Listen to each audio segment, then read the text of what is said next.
What is up, guys? Eddie Barco here again with the Nebula Music Podcast. And let me welcome you guys back again to another great interview. Today I'm very excited because I have Caleb Hawley joining me in on this interview. And I'm very excited to release this one because I actually genuinely love his music. Caleb is a very talented man, very talented songwriter and musician who's been at it for a very long time, and it shows.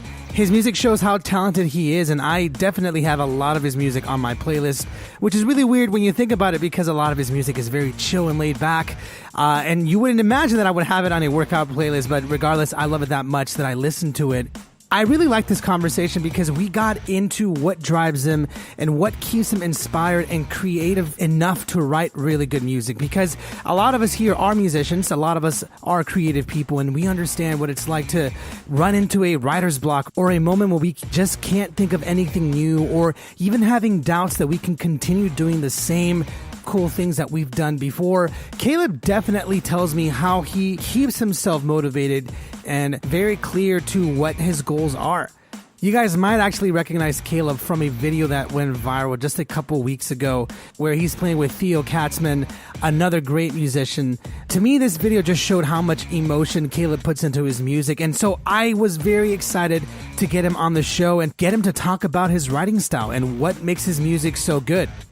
Now, before we dive into the interview, as I always say, if you love this interview, if you enjoyed some of the other ones, please consider subscribing. I'm on Apple Podcasts, Google Play. I'm on Anchor now. We're featured there at the very front page, and it's very exciting news to be featured on Anchor. And so I just urge you to subscribe on any platform because it helps you to stay notified whenever I have a brand new interview for you. And I love doing this. I love doing this every week, bringing cool musicians on this show to talk about their mindset, exploring it, and seeing what makes them different, what makes them tick, and really how it is that they continue to be successful. But let's not waste any more time. Let's dive right into the interview. Good. And you're in LA, right? I'm in Los Angeles, man, and you're in New York, right? But you're originally from Minneapolis, I think? Yeah, Minneapolis is where for the most part. I always say Minnesota, but yeah, Minneapolis. Yeah, man. I mean, there's so many great musicians coming out of that area, dude. It blows my mind. I mean, I just had Corey Wong on the interview not that long ago, and we were just talking about that, like how insane it is that there's like a lot of really good musicians coming from that area. And now you're in New York, right? So like, how long have you been in New York? I've actually been here for 12 years. Wow. I mean, New York, I definitely identify at this point as a New Yorker. Like I went to high school in a suburb of Minneapolis, and Minneapolis, St. Paul, and I kind of played, like, even in high school, I played in Minneapolis a little bit, and I've gotten connected through musicians through just honestly, just one of my best friends from high school who has remained in the music scene, and he actually introduced me to Corey Wong, like, years ago, so it's, and he's been around, man. Corey's been around. Yeah, so it's like my the Minneapolis connections actually came not even while I was living there. Like, anybody I know from Minneapolis, and there is a lot of great musicians that I've met and a lot of people I've played with. Every single one except for my good friend Ryan Butler I've met since living in New York, which is kind of strange, but yeah, man. Yeah. Man, I mean, I love just getting a chance to talk about music. I wanted to ask you, would it be cool if we just sort of kept this conversation going? And the reason why I ask is because I normally do a separate intro. Like I talk to the guest beforehand, and then I'm like, hey, here's this so-and-so.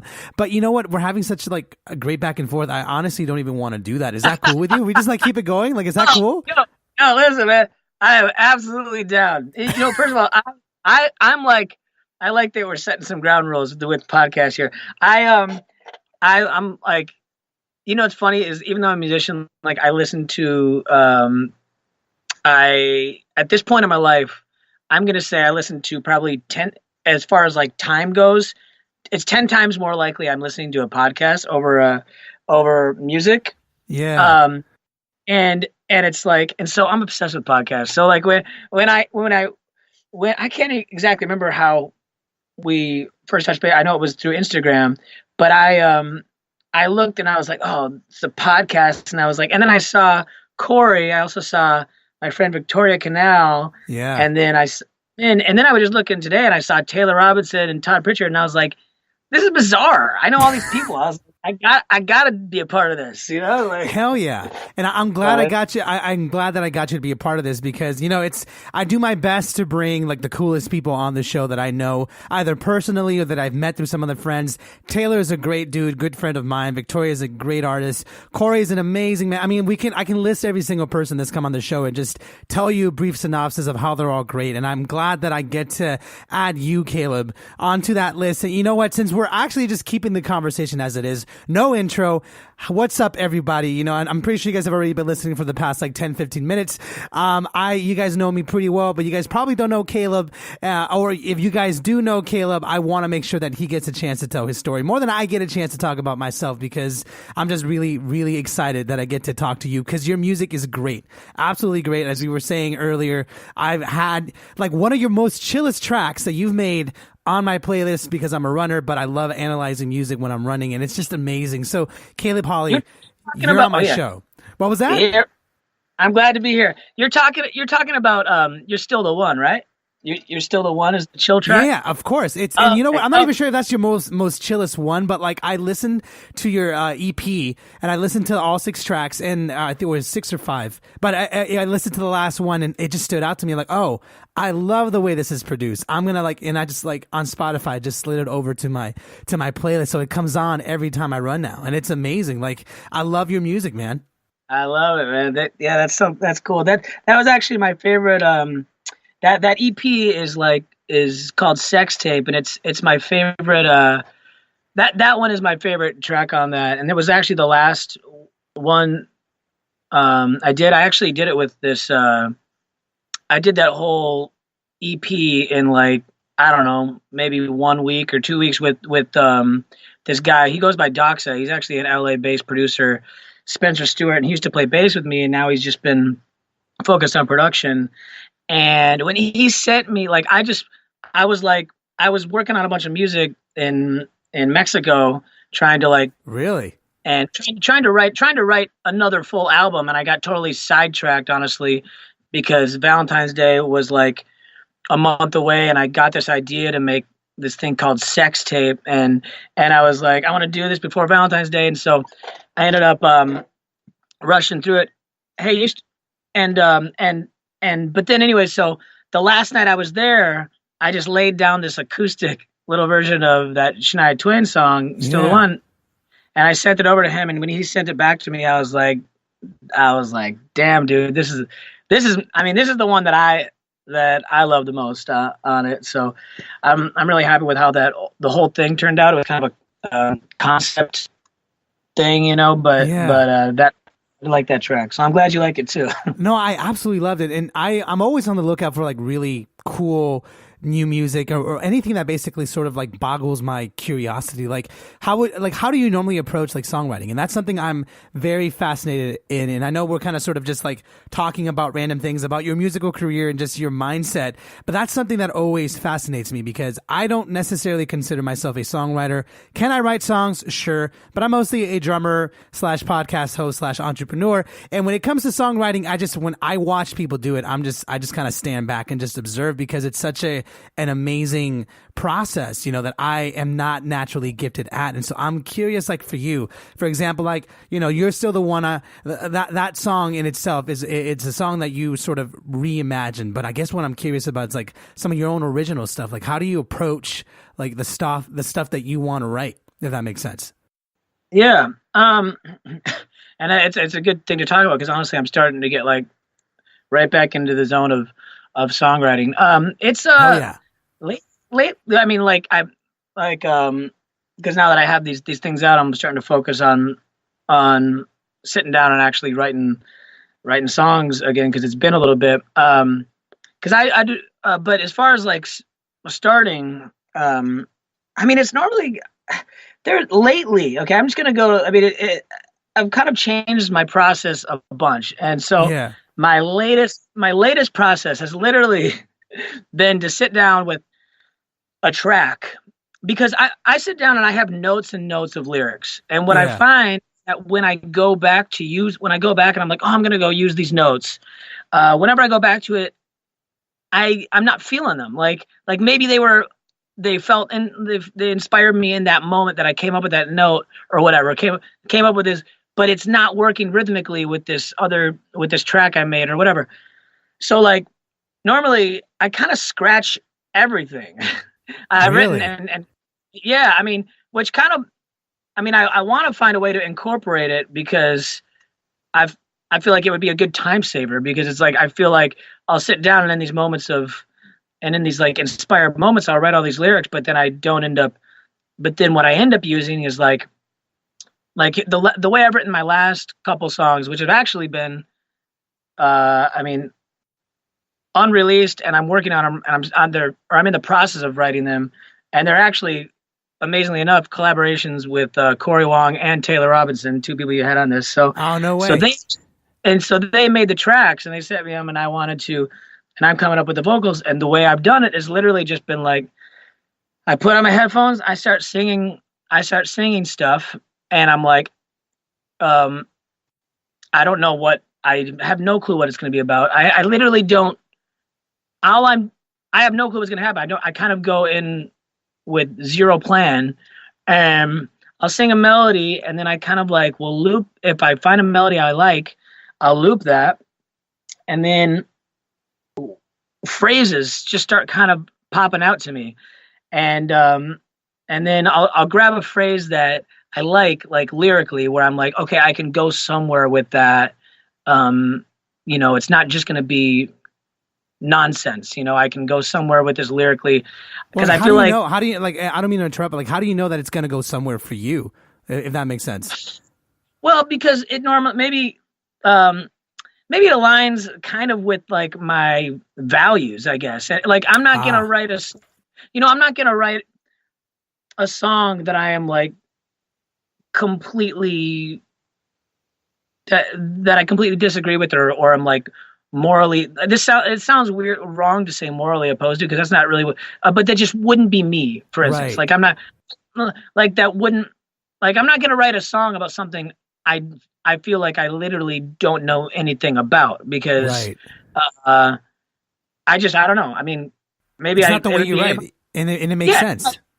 Yeah, it might be a good exercise at some point, but like, but I mean that's sometimes actually that's why I've personally found co-writing to be very difficult, because I get in a room and somebody has this idea where they want to go with it, and I'm just like, oftentimes it's hard for me to connect to in that moment, and so Yeah. I'm sure I get there. It always just takes time, but normally the first 30 minutes of writing a song, regardless of how I'm doing it, though, is just is actually pretty painful.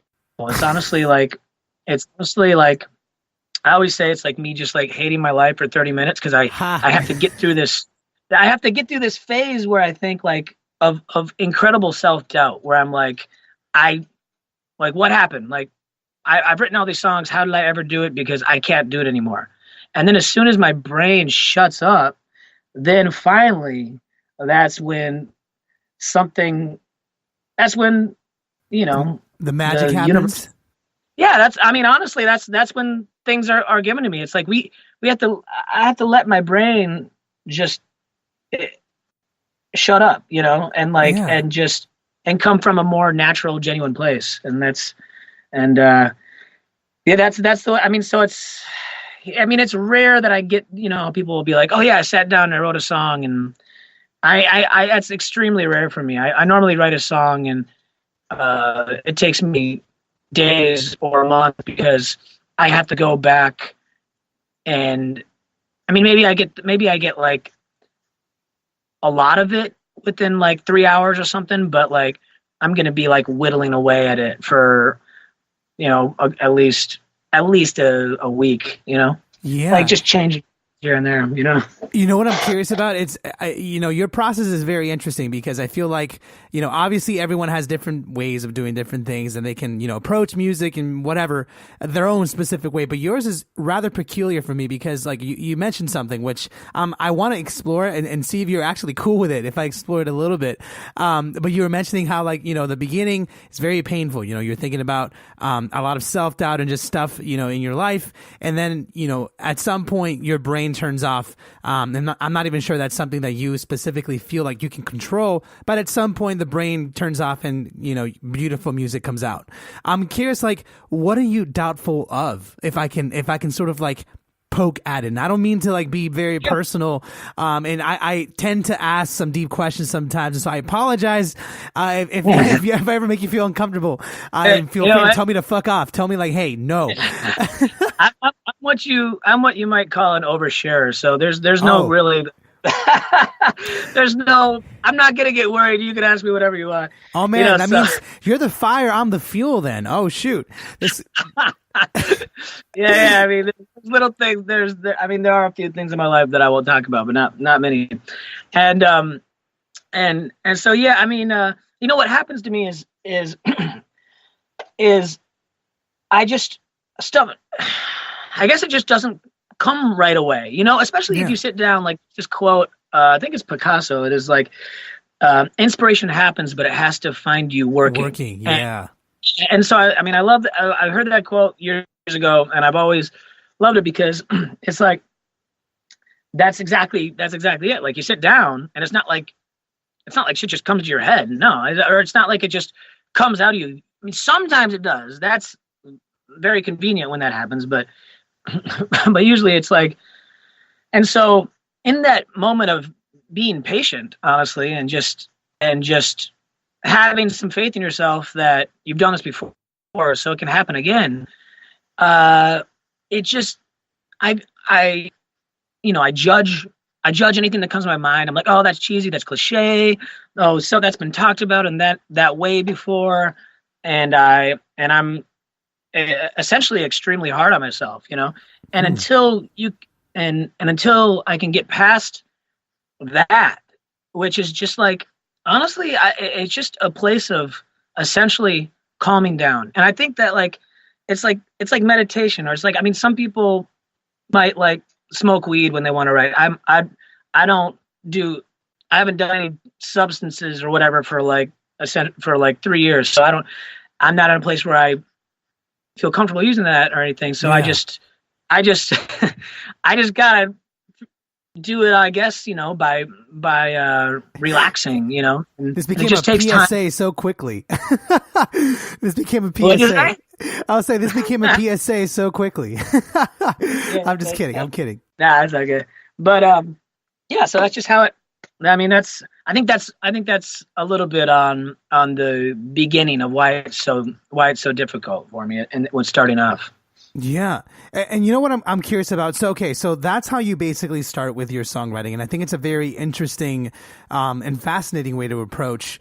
And what I find fascinating about what you said, and there's a lot of things, right? The Pablo Picasso thing, 100%, greatest quote I've ever listened to in my life. I'm curious as to how you not convinced yourself, but how you learned this concept that if you've done it before, you can do it again. And I don't mean to like focus on that, right? But I find that to be a very similar issue with a lot of creative people in our shoes, whether they're songwriters, producers, me as a drummer, or whatever, that tends to be an issue that happens a lot. You kind of, sometimes without even thinking about it, you come out with something amazing, something like beautiful, something that everyone loves. And then you're tasked with doing it again, either for yourself or for someone else. Now because of that success, you have to do it again and arguably better than before. How is it that you learned to trust yourself in that way? Because obviously, as we're describing it, you're talking about how you sort of start the wheels moving at the beginning. It's a little difficult, but at some point your brain will kick in. But it can be very like intimidating to try and replicate or be like, hey, I got to come up with a better song this time. Like, how is it that you learned that you can do it again? And, how do you apply that to every single one of like your songwriting sessions or even like a performance? You know what I mean? Yeah. yeah, and the performing thing, like as just the same, just because it's like, I mean, I think part of it comes with the more you do it. That's why like a lot of people, I've never been one of these people, but people will be like, write a song a day. And I think one reason why you might do that is because it takes off pressure. I know when I'm performing, like if I'm on a tour and I'm doing like, 2 weeks straight, by the 10th show or fifth show, like I'm feeling good. The first show is like, I'm like, oh, can I still do this? But the funny thing is like the nerves that go into it sometimes make those first shows the best, because it's like, that you're a little bit more off the script as far as like, the more you do stuff in a bunch in a row, you kind of sink into a formula. But yeah, like I think oh shoot, I'm losing my train of thought. So go into you were asking about I was basically asking, so I think you actually answered it pretty well. I was basically saying how, like, it's very difficult for us as musicians to sort of like convince ourselves that we can do it again. You know what I mean? That if we ever have a successful thing, whether we planned it or not, it's very difficult to remind ourselves that, hey, I can do this again, but even better or in a different manner. And I'm curious, like for you, like how is it that you learned or convinced yourself that you can do it again? I think that is just having the faith in yourself, and realizing like I've done it before, like and that is the difficulty. Like yeah. It's hard to have faith in yourself. It's hard to believe in yourself. I think this is why so many people self-sabotage and why I have in my life as well. But like, at times, and it's like, rather than putting out anything, you just never put out, you go 3 years or longer, whatever, without putting out an album. And when this is what you do, it's because in those, you get scared that you can't do it. And I think that is like, it's less about like, how do I do it? And it's less about how do you do it, and more important that you just do it. Like it's like, it, like writing song. Like obviously, I hope to be more successful, and as a lot of people do. You're right. You want to. We all want to be. You're reaching more audience. You want to be doing that, and that's the thing that causes me a lot. Where I'm like, oh, how do I, like, oh, no one's paying attention, whatever. But you know what? In the end, it doesn't matter, because I love making music, and that's why I did it in the first place. And it's not always easy, but it's something that I am committed to, and it's something that I really love and plan to keep on doing. And so it's like, even when it's not easy, I still do it, and I find the faith somewhere in me that something's gonna happen, Yeah. And even if I find out that, like, sometimes I feel like if my faith is weak, as far in myself, my belief in myself is weak, then I'm gonna go back to like, then you might go to like an old template. You might be like, oh man, well I made this song and it worked. Like I have a song called "Give It Away," and that song people liked the shows. And then literally for my last album, or my last full length, which was in the fall, I made this song called "Goodbye."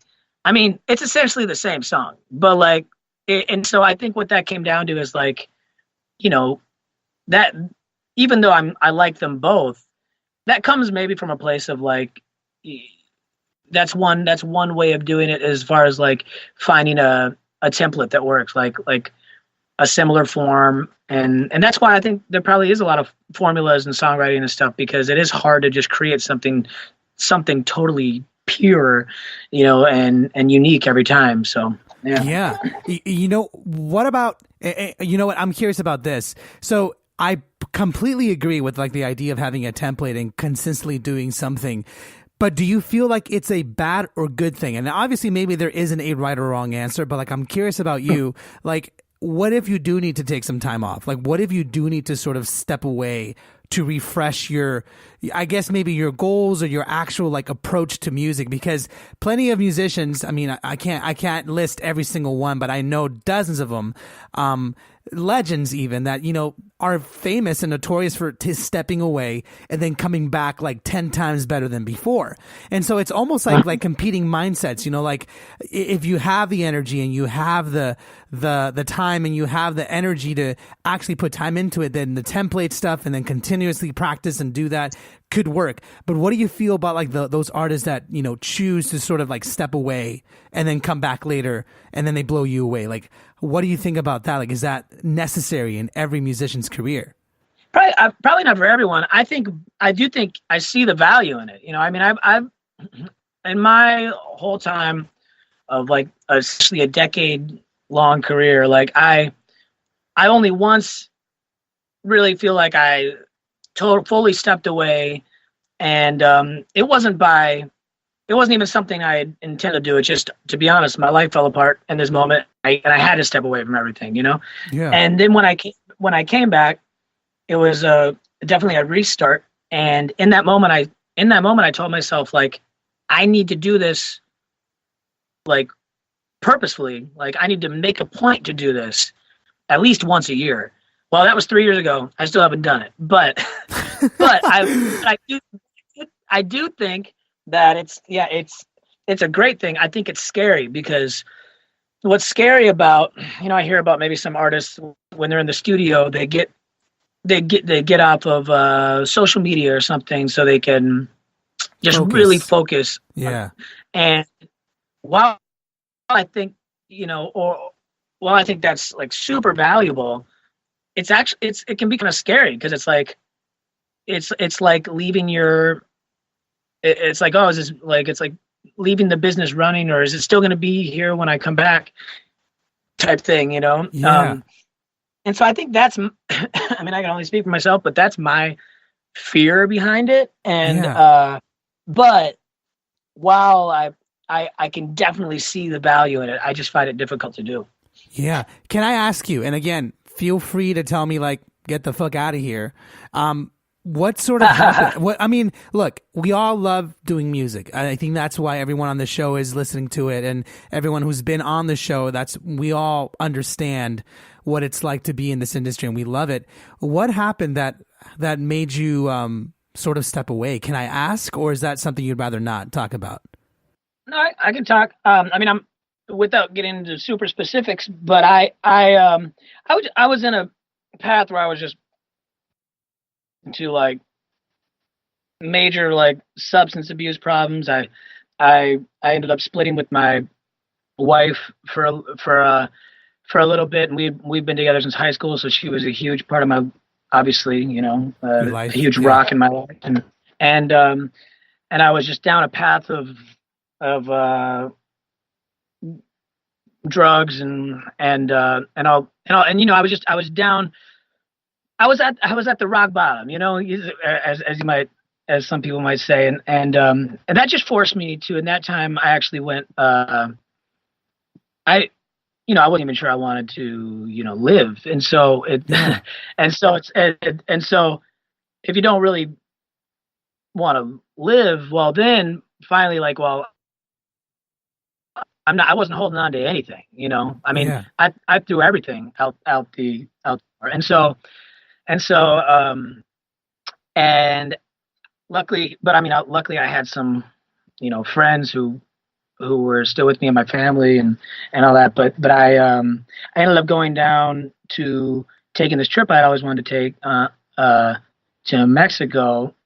And, super long story short, just like ended up connecting with this, like, at this retreat with shaman and ayahuasca, and very California here with that, and then after that whole thing, like, my mind was open to something totally different. I was like, oh my God, I've had all these opportunities thrown at me and I haven't been seeing them. Yeah. And in that moment I was like, I started, it was amazing. I hadn't really written much in a long time. And I just started, I went to my notepad and it was like that should have been the time when I started a freestyle when I became a freestyle rapper, because it's like literally like I could just sit down with the pen and I could just start writing, and like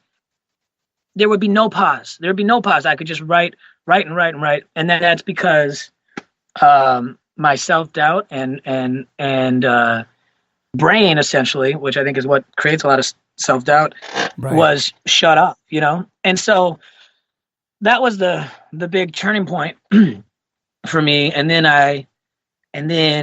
like I said, that was 3 years ago. And then I came back to, I got my life back together, worked things out with my wife. And then we started, and then I started kind of, once I got that, you know, once we got that going better, then I started, started up the career again, and came at it from a lot healthier of a place, and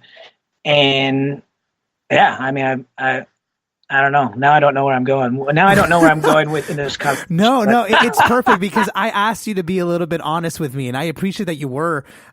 So, and obviously I'm just speculating here, but I'm assuming, is that where the title of your album last year, you know, Love, Drugs, and Decisions? I'm assuming. Love, Decisions.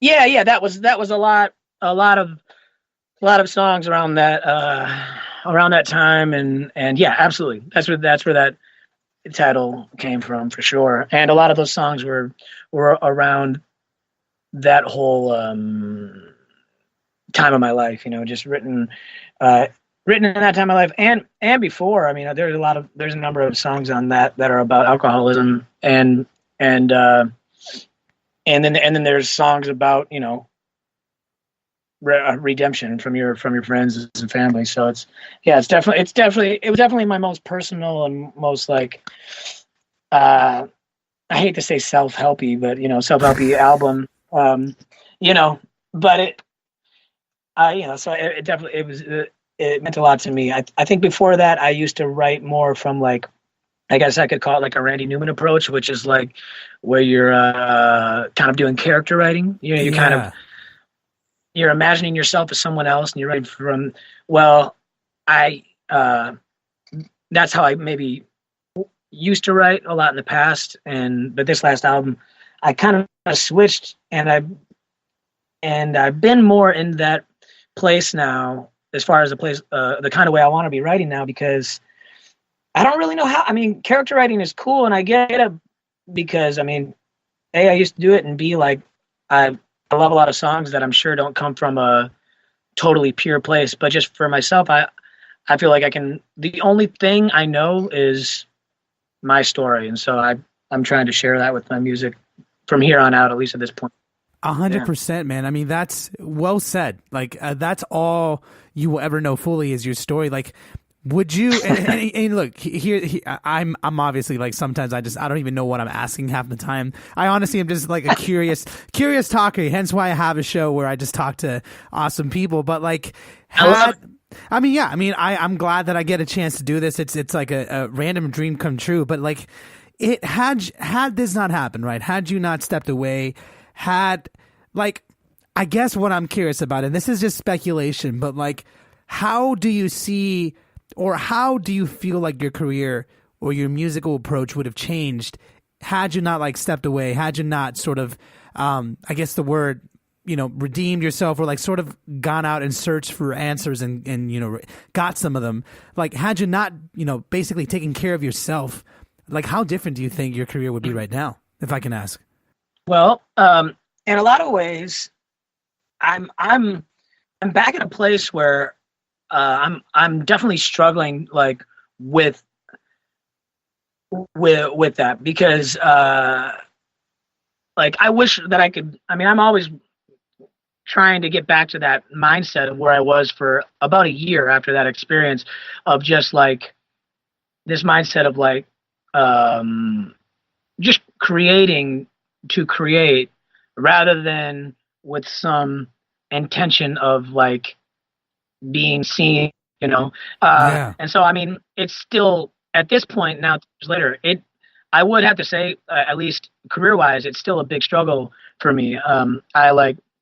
I'm, you know, it's nice to, obviously anyone likes feeling validated, but it's like, it's important to not do it for that reason. And I think that, so I think that if I wouldn't have ever stepped away, I think I would just be making really shitty music, because everything I would be, I mean, everything I would be doing, or at least like, at least it wouldn't be genuine, and I mean, I want to almost take that back, but not quite, because I mean, it's not like I think my old music, I like my old music too. But just stepping back definitely made me write from a more pure place, and which is, which I think on a mental, like on a mentally healthy tip, like that's a nice place to be writing from. Absolutely, man. And so like, I guess what I'm curious now then, so you basically understand kind of like where you would have been, and we can obviously say that it doesn't really matter thinking about where you could have been, because this is real life. This is where you are now. This is where you chose to go, and it's working out great. For Sex Tape, like what was that about? Like why Sex Tape? You know what I'm saying? Like it goes from like, this like, sort of self-reflection kind of like looking for answers kind of album to like Sex Tape, which I love it. Believe me, like I was saying to you earlier, I love the music in there. It's in my workout playlist now. But why Sex Tape? Man, I can give you a very pinpoint reason why I made Sex Tape. And I can trace it all the way back to this artist that he's LA based. You probably know him, this guy, Joey Dosick. Oh, of course. And I was playing a show with Theo and Joey years ago. And I had this song that I had made as a joke, and it was called Sex Song. It's actually on the EP. And I don't know, like people really reacted well to it. Even though I made it as a joke, I think there was like this weird thing where people are like, is this a joke or is it serious? And it was kind of just a different sound, like a slow jam. And for some reason, I just remember Joey being like, hey, you should do like a little like EP of all songs like that. And this was a long time ago. This is probably like 4 or 5 years ago. And I was like, and I just stored that in my brain. And then my friend, my keys player and really good friend Devin Gesberger plays in this group called Low-Hi, and over Christmas they put out this video I loved, and it was a song dun dun bum bum bum bum ba bum ba da ba da whatever Christmas song that is. It was him and actually my drummer, the guy who plays drums with me, Jordan Rose. They put that out, and I was like, I love this because it was like Christmas themed. It was like Jordan was dressed up as Santa. They had this amazing set, and I thought it was so cool to have like. And so then in that moment, I was like, it's kind of nice when you do stuff around a certain holiday, because it's like it just makes more sense like to people. And so I was like, wow, Valentine's Day is coming up, and like in a month and a half. And then I remembered that Sex Tape idea, and I was like, maybe I can finally do this, And I started thinking about, and I was like, I don't have enough original material. And I guess I didn't fully trust that I could write, like enough super sexual songs, like in the next days. Like, yeah, essentially a couple of days. So I was like, let me think about some songs like that are, essentially sex themed and like, and make them all slow jams. And that's definitely my most like conceptual album, even though it's an EP to date. Like it starts off slow, and it like at like 58 beats per minute. You appreciate this as a drummer, and then gets up to 74 with You Can Leave Your Hat On by Randy Newman, and then that's the fourth song, and I consider that to be the climax. And then it goes into that Shania Twain song for like basically like the you're just laying there at the end. And to be honest, I did actually look into this. Like I found this study by this like blog or I think it's actually like a sex toy company called Love Honey, and it was and they had I found well, it was just an article I found that the average couple, like their sexual experience is 19 minutes. So I made it exactly 19 minutes, and then I made it 19 minutes, and then I tagged on the Shania Twain song at the end as just like a nice little slow jam to lay there for. So I mean, I can tell you where the idea came from, and then the concept just like it just kind of was like it came to me, and so I just went for it. I found it to be interesting. I feel like people were kind of afraid to share it, to be honest. Like some of my I don't know, people that have been fans for a while or something. Like I felt like they were maybe like they didn't want to. I just noticed, like on internet and stuff, like it got less shares, and I'm actually super proud of it. But I think people just didn't. It definitely made some people uncomfortable. I mean, as I would imagine that happens, though. Isn't that interesting, though? How basically one of your works that makes you the most proud is the one that people are kind of like, I'm not so sure if this is like what I actually want to share to some of my friends. Like I find like that happens quite a lot. You know what I mean? Like the work that we actually love or like are proud of, a lot of people tend to not understand for whatever reason. And I'm not really sure why that happens. Yeah.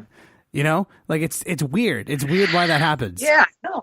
But it is. I mean, I feel like with this one in particular, I don't really blame I don't blame anyone for not feeling comfortable with it, because I mean, to some people it was a little out there, not everyone, it's kind of a faux pas subject sometimes, so. Oh yeah, for sure. You know what? One of the things I wanted to like sort of circle back to, or at least like bring up, you're basically mentioning musicians that I either know or that I'm a huge fan of. And, Theo, Joey, amazing musicians. I've gotten a chance to see them live a couple times, interact with them too. And it's amazing to see how much talent they can bring to their music. But what I love, and I believe this is rather recent, you and Theo actually did something together, right? Just like a couple, maybe like a month or two ago, right? And I've been seeing it everywhere, which is why I wanted to bring it up, because ever since it was posted, I've been seeing it on so many different accounts that I was like, wow. And it was incredibly well done. And for those of you guys listening who might not know, and I know Caleb will probably describe it a little bit better, but it's this video where you're essentially playing one of your songs, You and I believe, with Theo Katzman, another legendary musician. And it just like, for like 3 minutes of me watching this video, music made sense. if that statement makes sense, like how did this happen, man? Like obviously you've known Theo, but like, walk me through a little bit of that, because I want to really get inside your head when it came to that video, because it's a really well made video and song. You know what I mean? Thank you. This guy, I'm going to drop his name because he's cool. Matt Marlinsky. He shoots in New York, and he shot that. But it was honestly, I think in the fall, I was hanging with.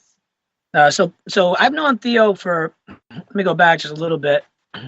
Maybe I think about 5 years, but I'd heard of him for a couple of years before that, where my cousin through marriage, who used to play drums with me, had met Theo like in college, and he's out, and he had told me for years about this guy that I needed to link up with. He's like, you guys are like the same musically, and so randomly we happened to be playing the same.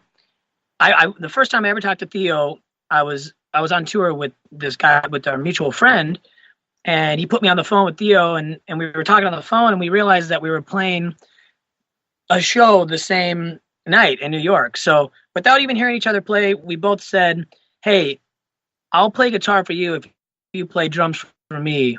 And we were just trusting, that it would work out. And it totally did, obviously. And then Theo ended up playing drums with me for a while. I mean, obviously he was doing his solo thing, right, as well, but he would play drums whenever I was, and I would play guitar for him. And then I remember, him telling me about this band, this internet band, Wolfpack, and I was like, wow, this stuff sounds really great, it didn't, and obviously they've blown up since then. Right. And then but yeah, so then Theo, so we've remained friends and all that stuff. And then in the fall, we were hanging and we were just brainstorming, just like different ways to, talking music and different ways to get your music out there. And he had mentioned about like, he was talking to me about like just a collaboration, and through that conversation, I was like, man, that is something I've really been bad about, like collaborating. Like I haven't zero collaborations on any of my songs, and I it's kind of impressive though, man. I mean, like, and I don't mean to interrupt what you were saying, but like that's kind of impressive because nowadays it's almost like a standard. So you not having collaboration and still being the artist you are, like, kudos to you, man. Well, thanks, man.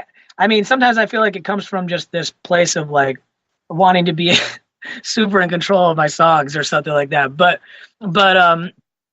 anyway, so like then I.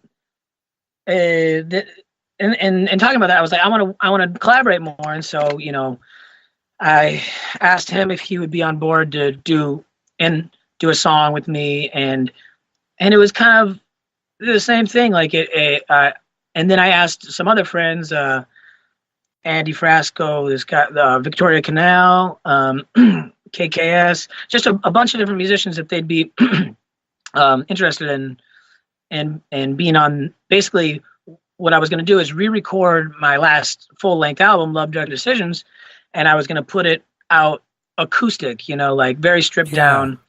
And so actually, to be honest, that's going to be, I don't know when this podcast will air, but that's out in 2 days from now, which is May 18th. That's going to be out, and I think it would have been really cool to do videos of all the songs, but we just but not everything worked to do as a video. But for you and I, Theo and I had done that live before, so I just figured that would be a good song for us to do together, and like, and it was a lot of fun. I've had literally, my manager hit me up and he's like, yeah, I think the vocal sync is off in the chorus, and I was like, there's no way it's off, because that's like live. That's the take. Like there's no, like the video is not off. And what we realized is that he thought he was literally mixing up me and Theo's voice. Like he thought I was singing the high part, singing the low part. So it's like, it's funny how, I mean, it's really cool how our voices blend, and hopefully, someday we'll do like a full on project together. I think would be dope. Well, yeah. I mean, come on, like that's something that you should definitely jump on, because look, both of you guys are very, very talented musicians, and I can't stress that enough for anyone who's listening. And maybe I'll even link up the video too, and some of your other stuff too, to the actual article.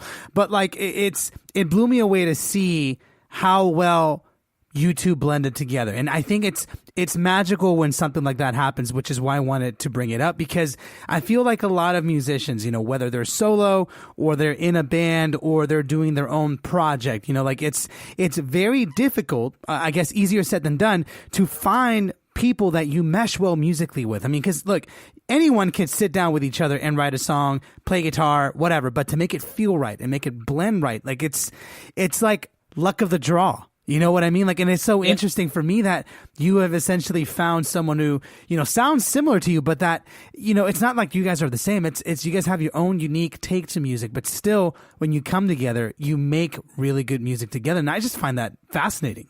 Yeah. Yeah. It's cool for sure. It is cool that, we kind of got, suggested to make music together a long time ago. And I'm glad that it, it was definitely a fun thing to do. We did a few takes of the song in the studio, and also, it was cool. Like was able to get my music out to a lot of other people that came across that So it was really cool. Yeah.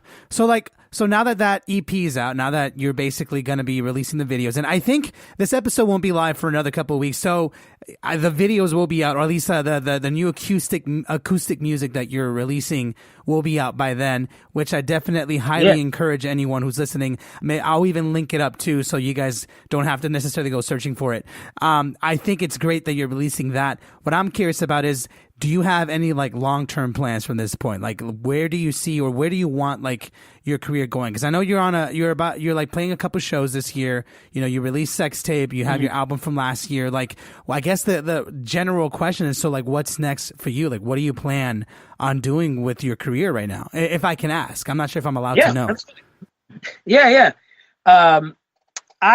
So my, like, I guess, like, when I first started out, I just, all I knew what to do, I'd seen other musicians and was watching what they did, and they had hit the road, and they like would play a ton of shows.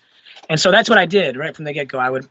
I started touring, and it was always what I loved to do, playing live, even though I'm like a songwriter and all that stuff. Live performer has consistently been my biggest passion, you know? Yeah. And I mean, obviously performing my own music, and so being with this tour mindset, you know, like I just had kind of been doing it. And then I kind of realized that it just, I don't know. I've through talking with people and stuff, I just realized like maybe I should try something a little different where I'm not hitting the road so much, and it's giving me time to really promote the particular shows that I'm doing, play less shows, but make them count more, you know, what is it? Quality over quantity, you know? So I'm definitely taking the quality over quantity approach, and I'm kind of waiting for the opportunities and the shows and to come. And which is definitely like, you know, as we talked about earlier, like feels like, I mean, it is essentially taking a step back for me on the front that I know, which is, and that I like. And so, you know, that is me kind of placing some faith in the fact that stuff is going to work out, because I mean, it's hard for me to look at my schedule and be like, damn, I only have like, I mean, which I'm going to probably set up. I'm going to have some shows in the fall that haven't been, you know, announced. Like, yeah, I haven't been announced yet or anything, but like, I don't have much on my calendar, which is like scary, but it also, but I want to wait for the right opportunities. And so what I'm focused on now is just making a lot more music and content via the internet. And so that's why, like, I've been releasing a lot, because when you're not touring, like, damn, I have so much time, you know what I mean? It's like, it's surprising, right? I mean, like touring, I would always say when I was on the road, I would be like, oh, when I'm on the road, I'll still get done with stuff. I don't get done with anything when I'm on the road. Like literally, we drive to the place, we play the show, we tear it down. You know, it's like there is no time between everything. There's no time to write new songs, you know? And so, or make new videos and content and stuff. So, but if you think about it, like the internet can, like, you can really reach people. It's easier to reach a lot of people via the internet than just like at a club, you know? I mean, depending on it all depends, you know, but I feel like and so I'm just, you know, I'm a lot more focused on just putting out content and eagerly waiting for the moment that I get the opportunities to go and play some really great shows. I just got to tour with this band Ripe, and they were selling the places out, and it was like, that was a blast, you know, getting to play. Like those shows were a lot of fun. It's just, you know, so I guess that is my plan, is just to be releasing more online, and then I'm just putting faith in it that eventually this stuff will come my way that I was trying to kind of force, you know? Yeah, for sure. I mean, and I'm glad that you're sort of, you know, taking a new approach, because I think it's as musicians and as artists and creative people, it's very easy to get not necessarily stuck, but we know what works for us, and sometimes it's hard to sort of agree and sort of look at other alternative ways to do what we do, and like you're absolutely right. When you're touring, it takes up a lot of time, and it's something that it's something that sometimes is natural for us, to want to go out there and just play a lot of shows. But I'm glad that you're sort of taking this time to focus on a new avenue and to spend time on an area that you haven't spent so much time before, because that's something I actually advise so many people to do on the show and individually. Like, you got to spend time, but also focus. It's easy to spread yourself thin. You know what I mean? Like, it's easy to try and tour and then market and then make videos and stuff. It's like you're going to kill yourself, in my opinion, by doing so much. and your quality is going to drop. But see, like, I love your story because, you took time to step away, focus on yourself, figure out what you were doing, come back with an album, you were touring, and now you're taking time to sort of focus on internet stuff, which is, in my opinion, the right way to do stuff. Like, it's the overall goal is obviously to get successful, and there's a million things you want to do, but a step at a time. You know what I mean? And I think you're doing that very well. Well, thanks. Yeah. I mean, it's it has been interesting to not play so many shows. Cause I mean, it's amazing. Like, it is, it really is. It's fun. Yeah. I mean, yeah. It's like being an artist, like, it can be, I mean, obviously you got to like self-start a lot of things, you got to stay motivated with things, which usually hasn't been an issue for me. And so it's like, yeah, so rather than just playing a ton of shows, I almost like, people are like, man, I've had people be like, man, you put out so much stuff this year. I'm like, well, I mean, what else am I going to do with my time? I'm home now, Yeah. So. I completely agree, man. Dude, thank you so much for taking the time out of your day to speak with me, man. I feel so I love talking to people, man. Like, if you can't tell by now, like, I love getting to know people's stories, understand your process. I mean, guys, a little bit of insight. I'm not sure if I'm going to go ahead and put in like the very beginning of the conversation. But like, you know what's funny? This actually happened to Corey Wong as well.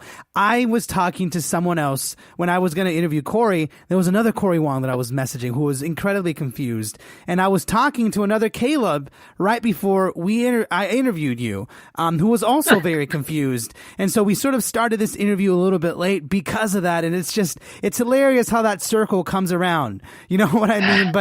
But you know what? I'm glad that, you stuck with me and we got a chance to talk, because I love that we got a chance to tell your story, man. I think it's an important story. Your music is great. You Are the One, I believe is the name of the song. You're still the one. You're still the one. Yeah, exactly. Put it in your playlist, guys. It's a great song. I absolutely love it. I'm listening to it day and night. And I just thank you. Thank you for taking the time out of your day, man. And what I love to do at the end of every episode, it's just something that I have done, and it works out well for all my listeners and stuff, is, the people that listen to the show, a lot of them are music guys, but there are also a lot of them who are on their way. They're on the up and coming, and they want to figure out what they can do for themselves, to sort of take that next step, or what they can do today to sort of like, move forward. So if I can ask you, if someone is in your similar shoes, or someone who wants to do something that you're doing, what would you advise them for them to be doing, like right now, or something that they could do this week or next week that will hopefully help them sort of push their career forward overall, if that makes sense? Yeah. Well, one classic response is to make deadlines for yourself. And I find that to be really big, but also, in the end, if you want to do music, and music is your passion, then that's what you should be focused on, making good music. Like obviously, if you're like trying to become, like, if you're doing it for the fame, or you're doing it for the money, like, that stuff comes and goes. You have to just write a song that you think is good and believe in it. And that's really what's important, I think. Hell yeah, man. From Caleb, man, awesome talking to you, man. Thank you so much again for your time, and I can't wait to see you play live, man. It's going to be amazing. Yeah, hell yeah. I hope you guys enjoyed my conversation with Caleb. I know that I definitely did. I always feel inspired after every conversation that I have, And this conversation with Caleb is no exception. I felt very inspired. So inspired that I even started writing my own music immediately after this conversation. And I love it when conversations inspire me to do something new, to do something that I have never done before. And I really love diving into some of Caleb's doubts. You know, the reality is it's very hard as creative people, at least for me. I'm not sure for you guys, but for me, it's very hard to be honest about what we're doubtful of because we're constantly putting ourselves out there and letting the world see what we're passionate about. It's hard sometimes to show those doubts, but the reality is we all have them. Whether they're big or small, we all definitely have some doubts, but how we overcome them is really what dictates how we end up persevering and how we end up moving forward in our career. And I think Caleb has definitely shown good examples of how he deals with some of those doubts and how he pours out his soul into his music and creates beautiful things out of those doubts. And he just keeps on moving forward, man. He just keeps making cool things. And that's why I am so excited that I had him on the show and talked about his mindset, because I feel inspired. Like I said, it inspired me to start doing something that I had never really tried before. And who knows, maybe one day I'll share it with you guys. But I urge you guys to take this conversation, get inspired, try something new, continue believing that you can do something special, that you can continue and always do what you are best at. And I guarantee you, if you keep on persevering and you keep on pushing forward, that you will see success. Now, as I said at the beginning of the episode, if you enjoyed this interview, please consider subscribing. I do this every week. I'm on every platform, Anchor Podcasts. I'm on Google Play, Apple Podcasts, whatever platform you get your podcasts from. I had a pause there, podcasts. Almost had a bit of a tongue twister there. Whatever platform you get them from, I'm on that. And honestly, subscribing helps the show, and it just helps you stay notified whenever I have a new episode. And really, we're all here to learn, and I'm here to help you get inspired to continue doing your thing. I am not a guru. I do not know everything, which is why I bring on the best people I can find on the show so that it can hopefully help you stay inspired, so that hopefully one day you will also be at the top of your game. So stay tuned, because I've got lots of great content coming your way.